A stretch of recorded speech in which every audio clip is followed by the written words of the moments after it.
Em nome do Pai, e do Filho, e do Espírito Santo. Amém.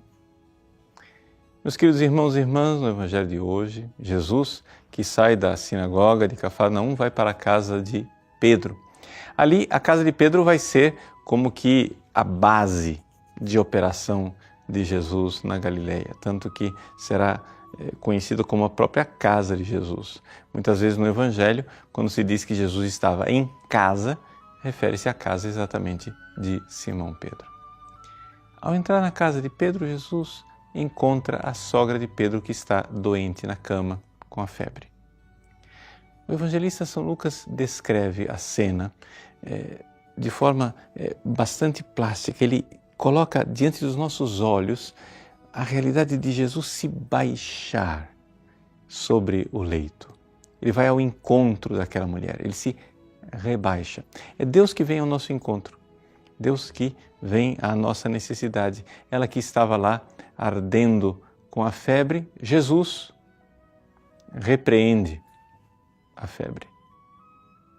A linguagem é interessante.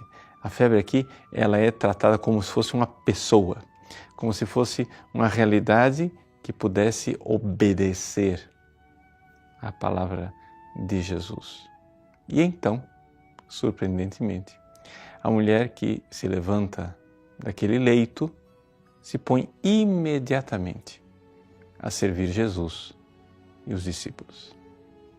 Aqui nós vemos uma realidade bastante concreta para a obra de libertação realizada por Jesus. Jesus vem para nos salvar, para que, libertos das mãos dos nossos inimigos, nós os sirvamos em santidade todos os nossos dias. Esta palavra, que é do mesmo evangelista São Lucas, no Cântico do Benedictus, nos coloca exatamente um resumo daquilo que é a obra salvífica de Deus. Desde o Antigo Testamento, quando Deus libertou o povo da escravidão do Egito, do faraó, era para que esse povo pudesse ir ao deserto, oferecer um sacrifício e servir a Deus. Isso se encontra no livro do Êxodo com bastante frequência. Portanto, essa dinâmica do libertus, sirvamos, liberati, serviamos, é algo que é muito importante na nossa vida espiritual. Por quê? Porque o bem que Deus nos faz nunca é um bem que Deus faz somente para nós. Ou seja, quando nós recebemos uma graça de Deus, nós a recebemos para que ela frutifique e seja para os outros. Se alguém recebe uma graça e guarda para si mesmo, aquilo lá só é uma realidade que vem trazer morte, destruição. É como a água parada. A água, ela serve para correr, para fluir. E a água que corre é água viva, é água que transmite vida. Exatamente aqui, uma água estagnada, o que ela transmite é doença e morte. Jesus repreende a febre da sogra de Pedro e ela então se põe a serviço. Que isso seja para nós exatamente um modelo de vida.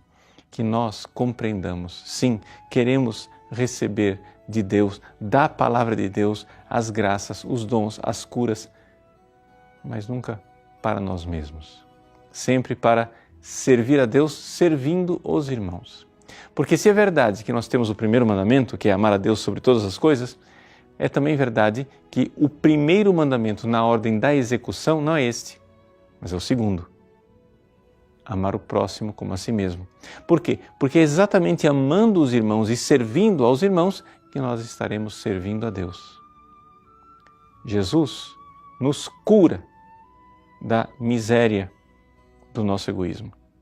Ele quer entrar na nossa vida, repreender o nosso pecado, nosso egoísmo, a nossa febre de felicidade carnal, para que então, libertos desse egoísmo, nós sirvamos sem temor, em santidade e justiça todos os nossos dias, a esse Deus bondoso nos nossos irmãos. Deus abençoe você. Em nome do Pai, e do Filho e do Espírito Santo. Amém.